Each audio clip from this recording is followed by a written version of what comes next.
राधे कृष्णा दोस्तों। वैशाख मास के कृष्ण पक्ष में पड़ने वाली एकादशी को वरिधिनी एकादशी कहा जाता है। इस एकादशी को समस्त पापों का नाश करने वाली एकादशी माना जाता है। इस दिन भगवान विष्णु और कृष्ण भगवान के मधुसूदन रूप की पूजा की जाती है। इस दिन विष्णु भगवान के वराह अवतार की भी उपासना की जाती है। वरुधिनी एकादशी का व्रत 16 अप्रैल 2023 रविवार को रखा जाएगा। शास्त्रों में वरुधिनी एकादशी की महिमा का बखान किया गया है।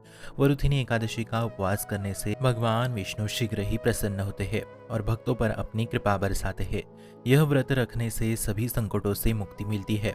माना जाता है कि वरुथिनी एकादशी का व्रत करने से कन्यादान करने के समान पुण्य प्राप्त होता है। कहा जाता है कि जितना पुण्य मनुष्य को गंगा स्नान करने से मिलता है, उससे अधिक पुण्य वरुथिनी एकादशी का व्रत करने से प्राप्त होता है। वरुथिनी एकादशी के दिन कुछ चीजों का दान करना बहुत शुभ माना गया है। इस दिन तिल, अन्न और जल इनका दान करने से भगवान विष्णु के साथ साथ पितरों का भी आशीर्वाद प्राप्त होता है। आइए जानते हैं शुभ मुहूर्त। एकादशी तिथि आरंभ होगी 15 अप्रैल शाम 8:47 और समाप्त होगी 16 अप्रैल शाम 6:15। पारण का समय होगा 17 अप्रैल 2023 सोमवार को सुबह 6:09 से सुबह 9:30 तक। आइए जानते हैं महत्व। पुराणों में वरुथिनी एकादशी का व्रत सौभाग्य प्रदान करने वाला है।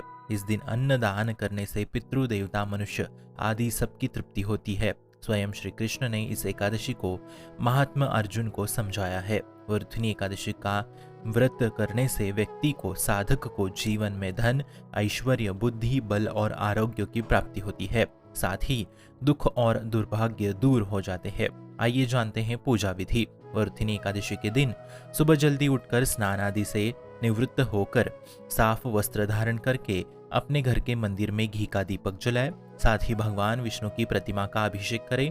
इसके बाद भगवान विष्णु को वस्त्र आदि अर्पित करें। भगवान विष्णु के पूरे विधि विधान के साथ पूजा आरती करें। पूजा करते समय ओम नमो भगवते वासुदेवाय नमः का जप करें। साथ ही भगवान विष्णु को भोग जरूर लगाए और विष्णु सहस्त्र नाम का पाठ अवश्य करे तथा एकादशी की व्रत कथा अवश्य सुने।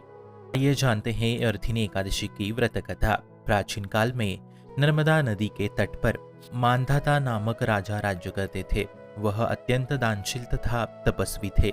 एक दिन जब वह जंगल में तपस्या कर रहे थे, तभी न जाने कहां से एक जंगली भालू आया और राजा का पैर चबाने लगा। राजा पूर्ववत अपनी तपस्या में लीन रहे।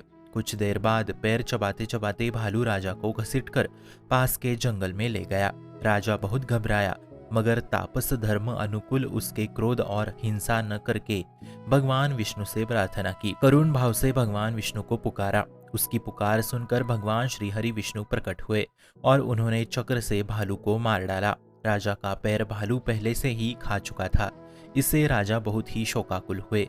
उन्हें दुखी देखकर भगवान विष्णु बोले, हे वत्स, शोक मत करो। तुम मथुरा जाओ और वरुथिनी एकादशी का व्रत रखकर मेरी वराह अवतार मूर्ति की पूजा करो। उसके प्रभाव से पुनः सुदृढ़ अंगों वाले हो जाओगे।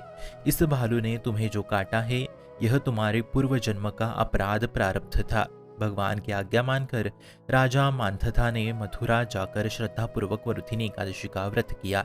इसके प्रभाव से राजा शीघ्र ही पुनः सुंदर और संपूर्ण अंगों वाला हो गया। इस एकादशी के प्रभाव से राजा मांधाता स्वर्ग चले गए। जो भी व्यक्ति भय से पीड़ित है, उसे वरुथिनी एकादशी का व्रत रखकर भगवान विष्णु का स्मरण करना चाहिए। इस व्रत को करने से समस्त पापों का नाश होकर व्यक्ति मोक्ष को प्राप्त होता है। आप सभी को वरुथिनी एकादशी की हार्दिक हार्दिक शुभकामनाएं। शुभम भवतु कल्याणमस्तु।